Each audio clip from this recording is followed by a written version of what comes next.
নিরামিষ সবজিও যে এতটা টেস্টি হতে পারে সেটা না করে খেলে একেবারেই বিশ্বাস করতে পারবেন না। আসসালামু আলাইকুম বন্ধুরা, টিয়া খানস ফ্যামিলি ব্লগে আপনাদের সকলকে জানাই স্বাগত। বন্ধুরা, আজকে আপনাদের সঙ্গে শেয়ার করব নিরামিষ একটি পটলের রেসিপি। খুবই সুন্দর টেস্ট হবে বন্ধুরা, অসাধারণ টেস্টের। এটা যদি একবার বানিয়ে খান তাহলে কিন্তু আপনারা আমিষ খেতেও ভুলে যাবেন, আর মাছ মাংস ছেড়ে কিন্তু এটা বারবার আপনারা খেতে চাইবেন, এতটাই টেস্টি। তো বন্ধুরা, রেসিপিটি কিন্তু একদমই মিস করা যাবে না, তাই প্রথম থেকে শেষ পর্যন্ত রেসিপিটি দেখবেন। আশা করছি রেসিপিটি আপনাদের ভীষণ ভালো লাগবে। রেসিপিটি হচ্ছে নিরামিষ মৌরি পটল রেসিপি, আর রেসিপিটি একেবারে অসাধারণ একটি রেসিপি। বন্ধুরা চলুন সময় নষ্ট না করে রেসিপিটি শুরু করা যাক। তো বন্ধুরা, নিরামিষ মৌরি পটল বানানোর জন্য আমি এখানে নিয়ে নিচ্ছি বেশ খানিকটা পটল, 500 গ্রাম মতো পটল আছে এটা। আর এখানে আমি একটা আলু, বড় সাইজের একটা আলু ধুয়ে আর কেটে রেখেছি এটাকে। আর বন্ধুরা, পটলটাকে এইভাবে ঠিক আমরা বেছে নেব। পটলটাকে ভালো করে চেঁচে নিতে হবে, চেঁচে আর পটলটাকে দুফালি করে আমরা কেটে নেব। তো আমি একটা করে দেখিয়ে দিচ্ছি আপনাদেরকে।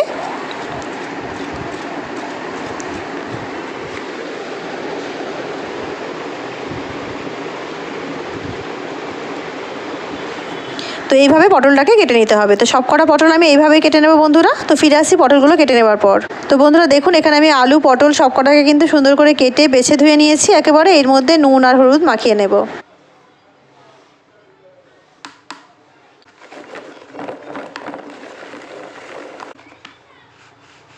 তো বন্ধুরা দেখুন, পটলটার মধ্যে নুন হলুদ মাখিয়ে নিয়েছি, এটাকে এক সাইডে এখন রেখে দেবো, তাহলে পটলটা কিন্তু বেশ ভালো মজে যাবে। বন্ধুরা, আমি এখানে একটা মিক্সিং জার নিয়ে নিয়েছি। এর মধ্যে আমি এক্ষুনি জিরে পেস্ট করেছিলাম অন্য একটা রেসিপি বানানোর জন্য, তো এটাই আমি আবার ইউজ করে নিচ্ছি। এর মধ্যে বেশ খানিকটা মৌরি দিয়ে দিলাম বন্ধুরা, যেহেতু আজকে মৌরি পটল বানাচ্ছি তো মৌরি পরিমাণটা আমি এখানে একটু বেশি দিলাম, ফ্লেভারটা দারুণ আসবে সেই কারণে। দুটো আস্ত কাঁচা লঙ্কা দিয়ে দিচ্ছি, আর বেশ খানিকটা এখানে আমি আদা দিয়ে দিলাম, আর দিয়ে দিচ্ছি 4টে এলাচ, গোটা এলাচ দিয়ে দিলাম 4টে। এটাকে ভালো করে একটা পেস্ট বানিয়ে নিতে হবে বন্ধুরা রান্না করার আগে। তো দেখুন, ঠিক এই টাইপের একটা পেস্ট বানাতে হবে। এতে সামান্য একটু জল দিয়েছিলাম, দিয়ে একটা পেস্ট বানিয়ে রেখেছি। তো চলুন, একদম মশলা রেডি হয়ে গেছে, রান্না শুরু করে দিই। তো বন্ধুরা, গ্যাস অন করে আমি এখানে কিন্তু কড়া চাপিয়ে দিয়েছি, আর দিয়ে দিচ্ছি কাচ্চিখানি সর্ষের তেল। অবশ্যই রান্নাটা সর্ষের তেল দিয়ে করবেন, তাহলে কিন্তু দারুণ টেস্ট হবে। তেলটাকে ভালো করে গরম করে নেব প্রথমে। তেল গরম করে নিয়ে সবার প্রথমে আমরা পটলগুলোকে ভেজে নেব।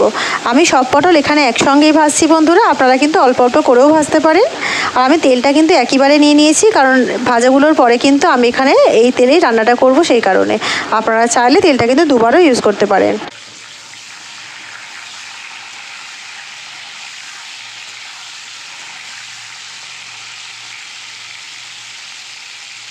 পটলগুলো বেশ লাল লাল করে ভেজে নেব, যেমন আমরা ভাজা পটল খাই না, ঠিক সেই রকমভাবেই লাল লাল করে ভেজে নেব। তো দেখুন, পটলগুলো কিন্তু বেশ সুন্দর করে ভেজে নিয়েছি। এই অবস্থাতে কিন্তু পটলগুলো খাওয়াও যাবে। তো এরকম করেই কিন্তু ভেজে নেবেন, তাহলে রান্নাটা করতে বেশিক্ষণ একেবারেই লাগবে না, খুবই কম সময়ে রান্নাটা হয়ে যাবে। তো পটলগুলোকে তুলে নিচ্ছি বন্ধুরা।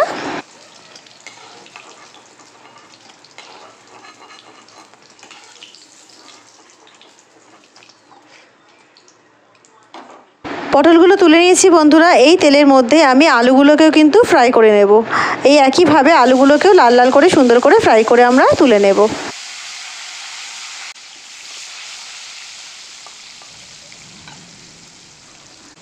তো বন্ধুরা দেখুন, আলুগুলো বেশ সুন্দর করে ভাজা করে নিয়েছি, আলুগুলোকেও তুলে নিচ্ছি।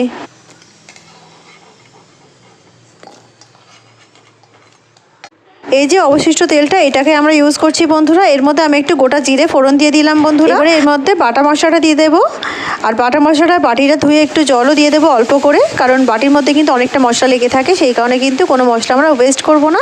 বাটিটা ধুয়ে অল্প একটু জলের মধ্যে দিয়ে দেবো এই সময় এর মধ্যে স্বাদ মতো লবণ, হাফ চামচ মতো এখানে আমি হলুদ গুঁড়ো দিলাম, আর 1 চামচ মতো এখানে দিলাম আমি কাশ্মীরি লঙ্কার গুঁড়ো। আর কাঁচা লঙ্কাটা তো বাটার সময় দিয়েছি বন্ধুরা, অতিরিক্ত ঝাল আমি করছি না। কাঁচা লঙ্কাটা আপনারা যদি ঝাল বেশি চান তাহলে কিন্তু ঝালটা একটু বেশি করে দিতে পারেন, তাতে কোনো অসুবিধা নেই। এইবারে মশলাটাকে খুব সুন্দর করে কিন্তু কষিয়ে নিতে হবে বন্ধুরা, কারণ মশলার মধ্যে যেন আদার কোনো কাঁচা গন্ধ না থাকে, সেই জন্য মশলাটাকে বেশ সুন্দর করে কিন্তু কষিয়ে নেব। একেবারে যখন কষিয়ে কষিয়ে তেলের ওপরে মশলাটা চলে আসবে, তেল ছাড়তে শুরু করবে, তখন মনে করবেন মশলা কিন্তু একদম পারফেক্ট কষানো হয়ে গেছে। দেখে বুঝতেই পারছেন মশলাটা কত সুন্দর করে আমি কষিয়ে নিয়েছি। এইবারে এর ওপরে আমি ভেজে রাখা আলু এবং পটলগুলোকে দিয়ে দেবো।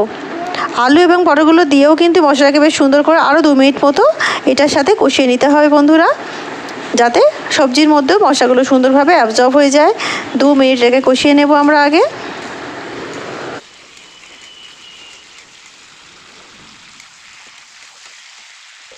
তো বন্ধুরা মশলাটা কষানোর সময় এতে অল্প একটু চিনি দিয়ে দিচ্ছি। চিনিটা দিলে কিন্তু একেবারে এটা মিষ্টি হবে না, অথচ একটা সুন্দর স্বাদ আসবে। যেহেতু নিরামিষ তরকারি, নিরামিষ সবজিতে কিন্তু একটু চিনি দিলে স্বাদটা অসাধারণ লাগে।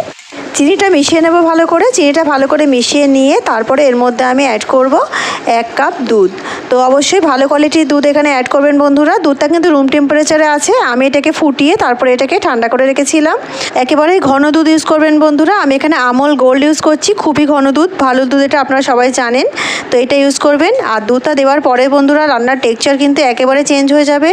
তরকারিটা এত সুন্দর একটা ঘন গ্রেভি দেবে আর এতটাই মানে লোভনীয় লাগবে, মানে এটা একবার অবশ্যই করে দেখবেন এইভাবে। দারুণ রেসিপিটি লাগবে বন্ধুরা। তো দুধটা দিয়ে দিয়েছি, এটাকে ভালো করে এবারে আমরা ঢেকে দেব। এটাকে ঢেকে আর গ্যাসের ফ্লেমটাকে লো করে দেব, লো মিডিয়াম রেখে এটাকে মোটামুটি 8-10 মিনিট মতো কুক করতে হবে বন্ধুরা, যাতে মশলাটা ভালো করে অ্যাবজর্ব করে নেয় সব পটলগুলো। তো বন্ধুরা ফিরে এসেছি 10 মিনিট পর। সবজিটাকে সুন্দর করে একবার মিক্স করে নিতে হবে। আর দেখতেই পাচ্ছেন কতটা সুন্দর কালার এসছে, কতটা সুন্দর টেক্সচারটা এসছে দুধটা দেওয়ার পর। তো বন্ধুরা দেখুন, দেখে লাগছে না লোভনীয়? অসাধারণ রেসিপিটি বন্ধুরা। একবার যদি এটা বানিয়ে খান বারবার বানিয়ে খেতে ইচ্ছে করবে, এবং কোনো গেস্টকে যদি খাওয়ান বন্ধুরা বারবার খেতে চাইবে রেসিপিটি। অবশ্যই করে একবার ট্রাই করবেন বন্ধুরা। আর গ্যাসের ফ্লেমটা অবশ্যই কম করে তারপরে এটা কুক করবেন 10 মিনিট, কারণ এটা কিন্তু গ্যাসের ফ্লেমটা জোরে করলে আর পুরো গ্রেভিটা শুকিয়ে যাবে, তখন কিন্তু বেশি ভালো লাগবে না। সেই কারণে নামানোর আগে ওপর থেকে একটু গরম মশলা আর অল্প একটু ঘি ছড়িয়ে এটাকে ভালো করে মিক্স করে আর নামিয়ে নিলেই কিন্তু হয়ে যাবে। বন্ধুরা রেসিপিটি ভালো লাগলে অবশ্যই আমার চ্যানেলকে লাইক, শেয়ার, সাবস্ক্রাইব করে আমার সঙ্গে থাকবেন। তো বন্ধুরা রেসিপিটি পুরো দেখার জন্য আপনাদের সকলকে জানাই অসংখ্য ধন্যবাদ। দেখা হচ্ছে একটা অন্য নতুন রেসিপির সঙ্গে। ততক্ষণ সবাই ভালো থাকুন, সুস্থ থাকুন আর আমার সঙ্গে থাকুন। আল্লাহ হাফেজ।